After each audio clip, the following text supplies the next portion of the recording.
और बात होगी महाराष्ट्र के पंचामृत बजट की।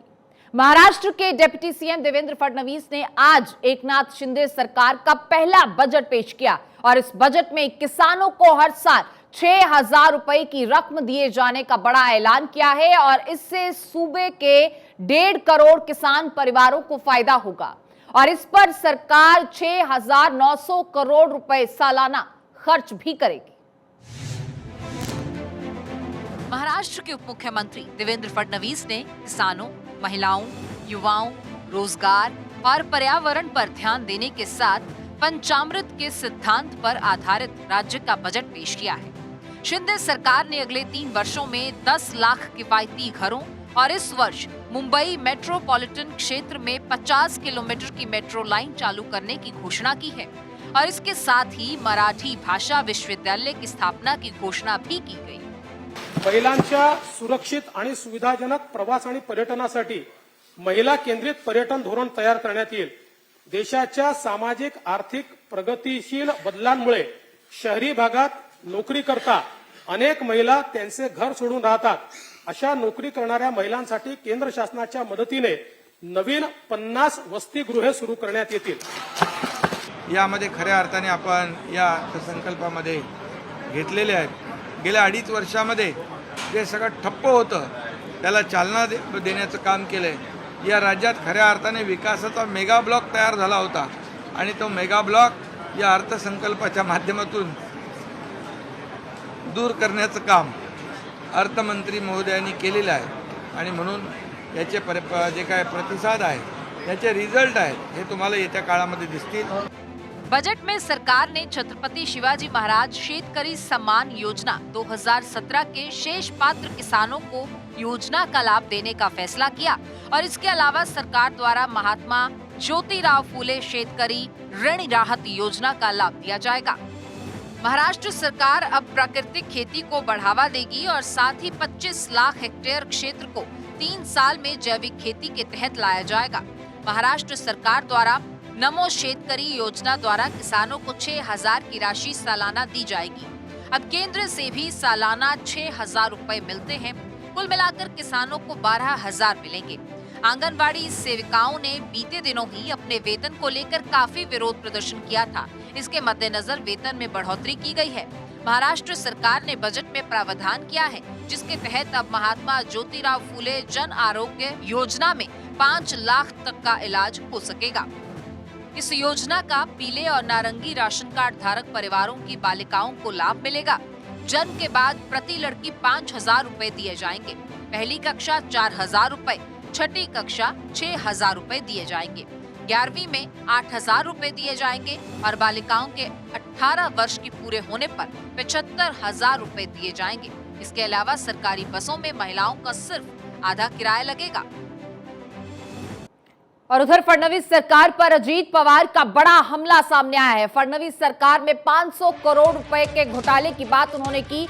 अजीत पवार ने गंभीर आरोप लगाए। सूचना एवं प्रचार विभाग में घोटाले का आरोप है। अजीत पवार ने विधानसभा में यह मुद्दा उठाया। सीएम शिंदे से जांच कराकर कार्रवाई की मांग की है।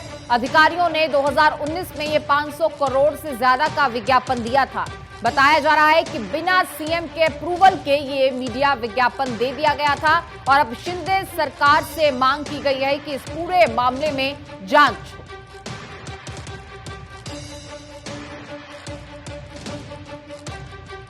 और हमारे कंसल्टिंग एडिटर अमित मिश्रा हमारे साथ जुड़ चुके हैं। अमित जी, सबसे पहले आपसे यही समझना चाहूंगी कि 500 करोड़ का विज्ञापन दे दिया जाता है, वो भी सीएम के बिना अप्रूवल के। सबसे पहली बात और सबसे बड़ी बात तो यही कि क्या ये इल्जाम सच हैं या झूठे, क्योंकि पिछली सरकार की यहाँ पर बात हो रही है।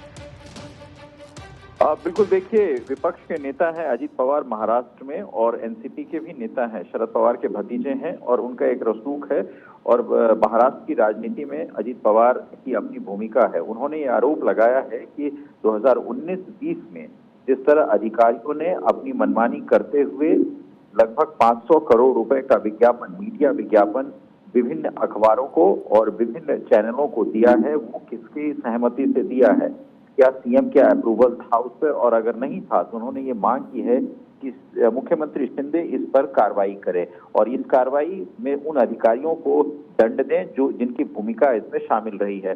कुल मिलाकर उनका ये मानना है कि इसमें एक घोटाला हुआ है और ये घोटाला अधिकारियों की तह तक ही नहीं हो सकता जब तक इसमें मंत्रिमंडल के सदस्य शामिल न हो। इसलिए अजीत पवार ने इस पूरे घोटाले पर एक जांच की मांग की है।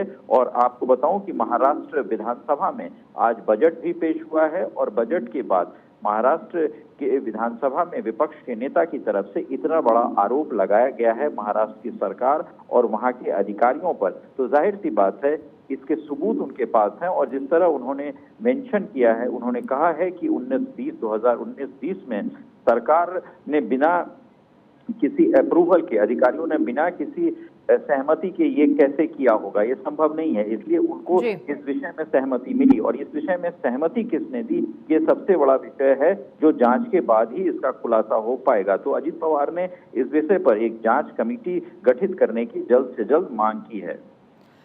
बिल्कुल, बहुत शुक्रिया आपका इस पूरी जानकारी के लिए। और हमारे साथ बातचीत करने के लिए पॉलिटिकल एडिटर भारत 24 की अदिति नागर भी जुड़ चुकी हैं। अदिति का रुख करेंगे, संपर्क करने की कोशिश करेंगे। बहरहाल आपको बता दें कि 2019 में ये विज्ञापन दिया गया था। उस समय फडणवीस मुख्यमंत्री थे और उस दौरान ये प्रचार विभाग को 500 करोड़ का घोटाला ऐसा किया गया है, ऐसा मानते हैं अजीत पवार। और उनका कहना है कि उनके पास सबूत है। 500 करोड़ से ज्यादा का ये विज्ञापन बिना सीएम के अप्रूवल के दे दिया गया था, ये भी आरोप लगाए जा रहे हैं। तो किसके आदेश से हुआ, किसके कहने पर हुआ, किसके निर्देश थे, किसका हाथ था अधिकारियों पर, ये तमाम सवाल बड़े हैं। और 500 करोड़ कोई छोटी रकम नहीं है। 500 करोड़ का ये घोटाला फडणवीस सरकार में हुआ है। वो पैसे कहां गए, कहां उनको खर्चा गया, ये तमाम सवाल हैं। अब आज ही महाराष्ट्र में बजट भी पेश हुआ। एकनाथ शिंदे सरकार का ये पहला बजट पेश किया गया और फडणवीस सरकार पर बड़े इल्जाम अजीत पवार की तरफ से विधानसभा में मुद्दा उठाया गया। उन्होंने कार्रवाई की मांग की है और सीएम शिंदे से अपील की है कि वो कार्रवाई करवाएं, जांच करवाएं और जो भी बनती कार्रवाई हो, जो भी बनते कदम हो, वो उठाए जाएं।